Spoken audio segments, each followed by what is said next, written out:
நீ கொடுத்தது ஒரு கோழியா 2 கோழி? 1000 கோழியும் செத்து போச்சு.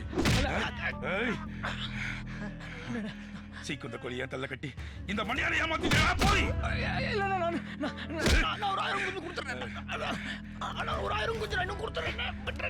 வேண்டா மறுபடியும் ஏமாத்த பாக்கலையா? சீக்கிரம் கோழி யாருக்கா வேணும்? மரியாதை என் படத்தை திருப்பி கொடுத்துரு. இல்ல யாப்பா இப்படி அடி வாங்கி சாகுறா? காசை கொடுத்துட்டு போப்பா. பாத்தீங்களா? வாயை திறக்கணும் பாத்தீங்களா? நிறுத்துங்க. மாட்டை அடிக்கிற மாதிரி அடிக்கிறியே, நீ எல்லாம் மனுஷனா இல்ல மிருகமா? இந்த பொண்ணு 1 ரூபா 2 ரூபா இல்ல முழுசா 10,000 ஏமாத்திருக்கானுங்க. இவங்களை அடிக்காம கொஞ்சம் சொல்றியா? நீ வாங்கும் போது சரியா பார்த்து வாங்கணும். கொடுக்கும் போது நல்லா தானே இருந்துச்சு. நீ வளர்க்க தெரியாம வளர்த்து செத்து போச்சுனா அதுக்கு இவங்க எப்படியா காரணமாக முடியும்? வளர்க்க தெரியாம வளர்த்தனா? நான் தான் வளர்க்கவே இல்லையே, அதுக்குள்ள செத்து போச்சே. சரி, நீ சொல்ற மாதிரி சீக்க கோழியை கொடுத்திருந்தா இந்நேரம் அவங்க ஊரை விட்டு ஓடில போயிருப்பாங்க. ஆனா அவங்க அப்படி செய்யலையே. அந்த பொண்ணு சொல்றத பார்த்தாலும் ஏமாதாப்பா இருக்கு. ஏய், யாரு நீ? இத்தனை பேர் வேடிக்கை பார்த்துட்டு இருக்காங்கல்ல, உனக்கு மட்டும் என்னடி அக்கறை?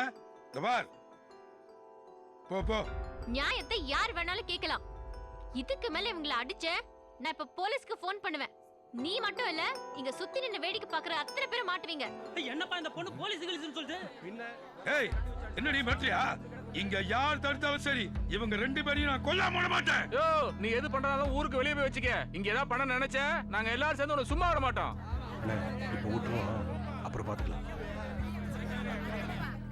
ஏய்,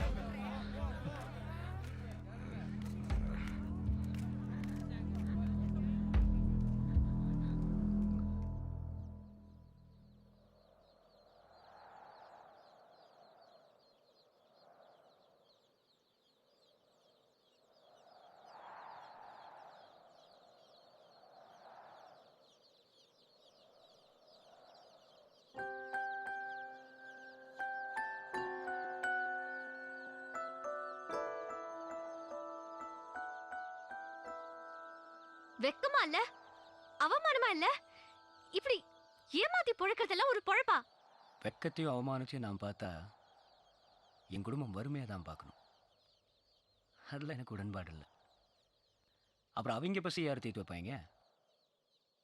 பசிங்கிற அந்த ஒரு விஷயத்தை மட்டும் அந்த ஆண்டவன் படைக்காமல் இருந்திருந்தா யாரும் யாரையுமே ஏமாற்றே வேண்டியிருக்காது. பசிய காரணம் காட்டி நீங்க செய்யற தப்ப நியாயப்படுத்தாதீங்க. 1000 காரணம் சொன்னாலும் தப்பு தப்பு தான். சரி, தப்பு தான். நான் சரின்னு சொல்ல வரல, தப்பு தான்.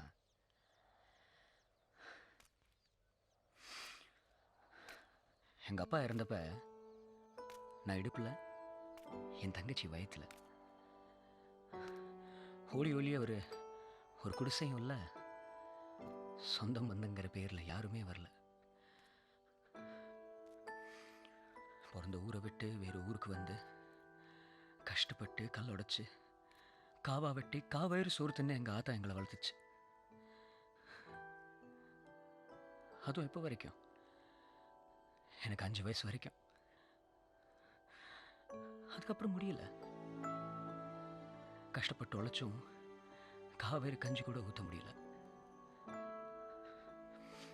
ஏதோ கொஞ்சம் படித்தேன், ஆனால் பசி என்னத்தை செய்ய? அதான் அந்த பொழப்புக்கே நான் வந்தேன்.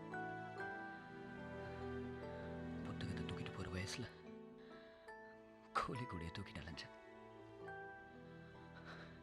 நான் செய்யறது சரியா தப்பாங்கிற விஷயத்துக்கு நான் வரலங்க. அது எனக்கு தேவையும் இல்லை. எங்க அம்மாவும் என் தங்கச்சியும் 3 வேளை உட்காந்து சாப்பிடணும், அவ்வளவுதான்.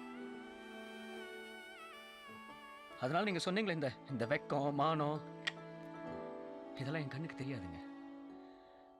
எங்க அம்மாவோட சந்தோஷமும் என் தங்கச்சியோட வாழ்க்கை மட்டும்தாங்க எனக்கு தெரியும். நீ இப்படி அடி வாங்குறது மட்டும் உங்க அம்மாவுக்கு தெரிஞ்சா சந்தோஷப்படுவாங்களா? எந்த அம்மாவாவது இந்த நிலைமை இல்லைங்க.